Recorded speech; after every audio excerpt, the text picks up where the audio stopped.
Alright, one of the most crucial skills in bushcraft and being in the outdoors is knowing how to sharpen your blades. And I'm gonna show you how to sharpen a knife blade and an axe blade. Alright, the first thing that you're going to do is to measure out the length of the stone that you're using. So put the stone right here and grab your saw and mark out the length. And you can do it in the middle as well, so it's easier to take out the materials, because you're going to take out this part of the wood so you can fit the waterstone in between here.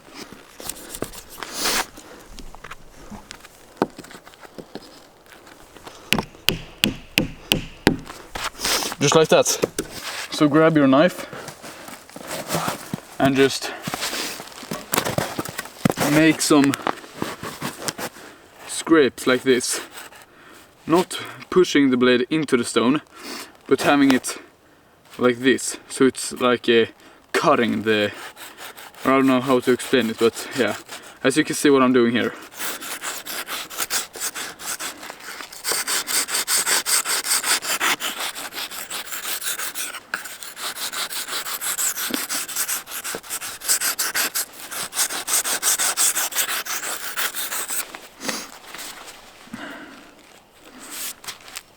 And then you have the other side of the stone, which is more fine grain. So we're gonna put it in here again and do it again.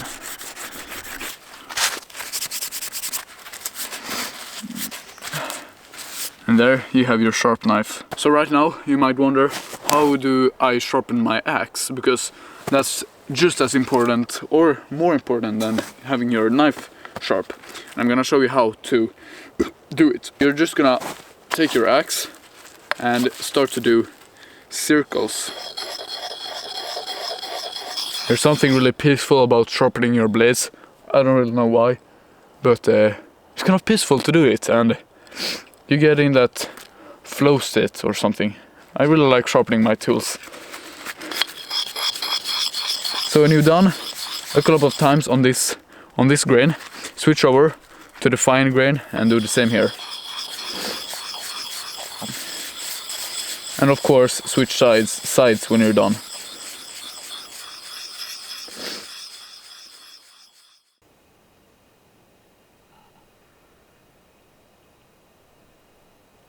Alright, now that you got your sharp blades ready, it's time to use it on some firewood. So I'm gonna show you some techniques for splitting firewood. In the bush we don't have a chopping block, or we often just have a log to work on, and it's hard to balance logs on top of this.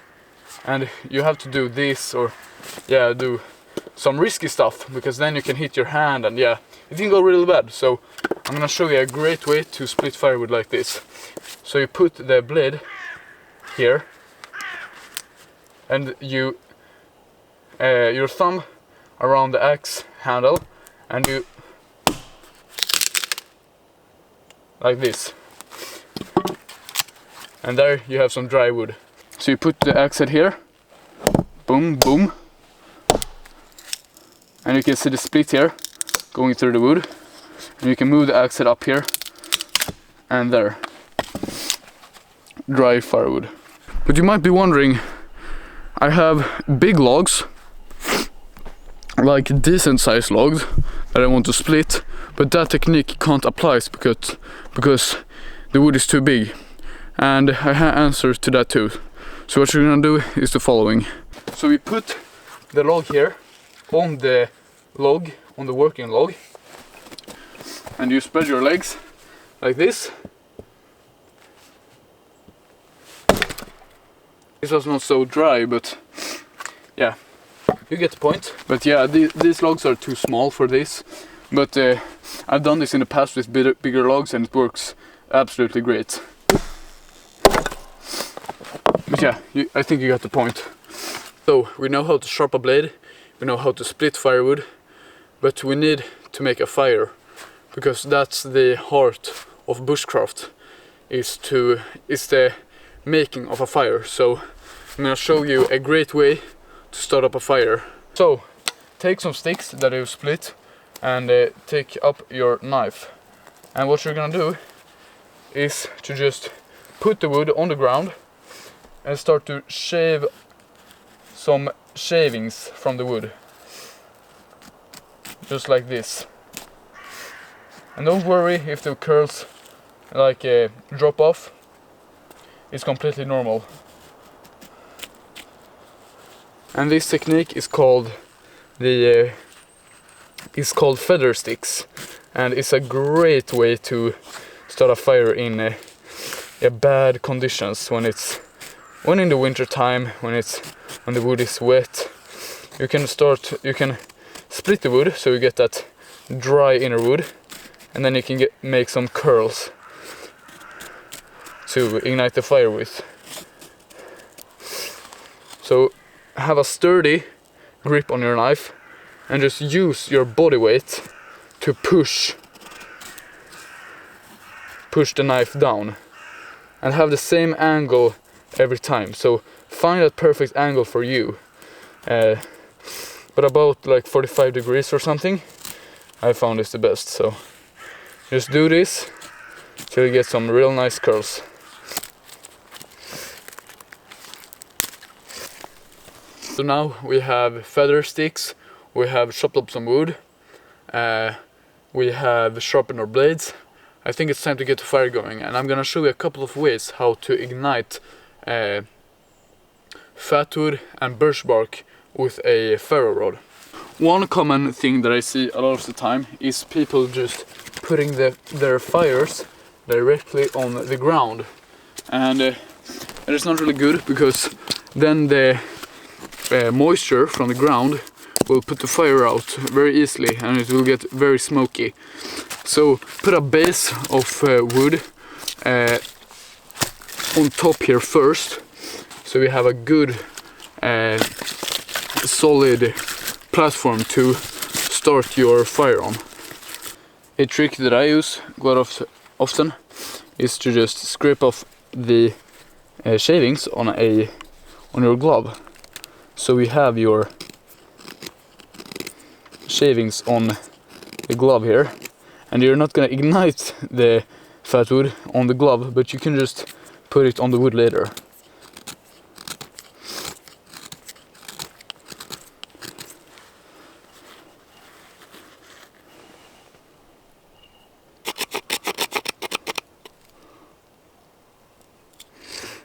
Put the shavings in there, and that's the thing that we're gonna ignite with the ferro rod.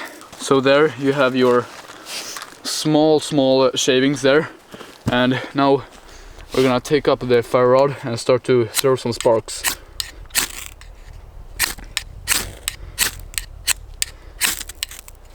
There we go.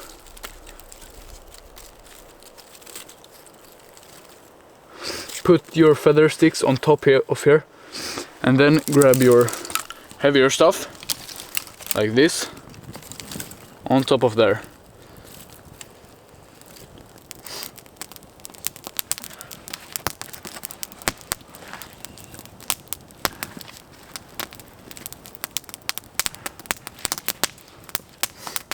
So in winter time you want to drink some warm tea, but the problem is that we can't put our billy can on top of here. It's very hard because the coast hasn't started to establish yet. So we gotta make a pot hanger so we can have our billy can hanging over the fire, so we can get some hot water in our system, so we can stay warm in the winter time, because it is cold. So I'm gonna show you how to make a quick and easy pot hanger that you can use anytime, and it is super fast. So yeah, let's do that right now. So you want to find a stick like this one, maybe like a arm or something. Nah, this is longer than an arm, but yeah, a stick, and we're gonna make this into a pot hanger. So you have to make a point on the end here with your newly sharpened axe. So take a few hits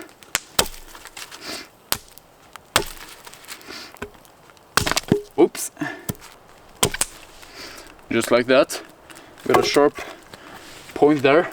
So what you're gonna do is to make a stop cut right here with your knife, and then you're just gonna start to work the materials out here.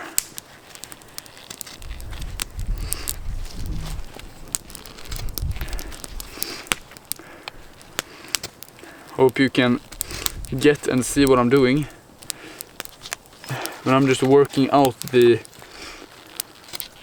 I think this is called a V notch, but a really simple notch that everyone should be able to do, and it makes for a very good and quick and easy pot hanger to do.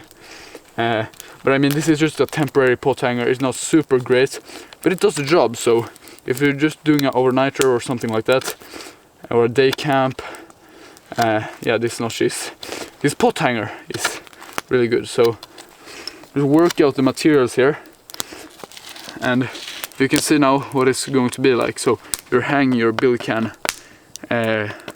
on this notch.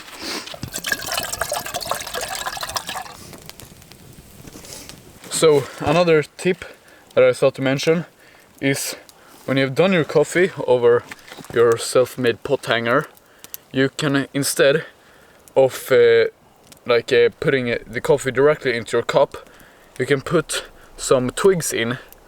Hope you can see the smoke has done an attack on me, but you can insert the twigs into this hole here, and that is gonna filter out the grains from the coffee.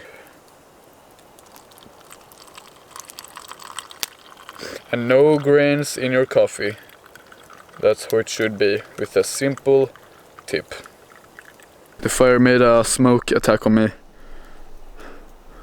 It's following me. I can't do anything without the smoke being in my eyes. Anyways, really good coffee. It's a pretty windy day.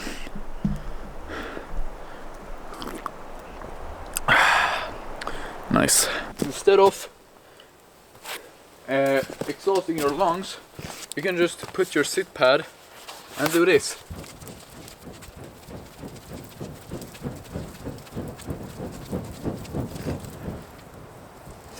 Another great tip. This is spruce resin. It grows on trees, on spruce trees that have had an injury, and it uses this resin to protect itself. And if you boil it up, it becomes like a sausage or a sauce that is really sticky and flammable. And I'm gonna show you a couple of ways that you can use it.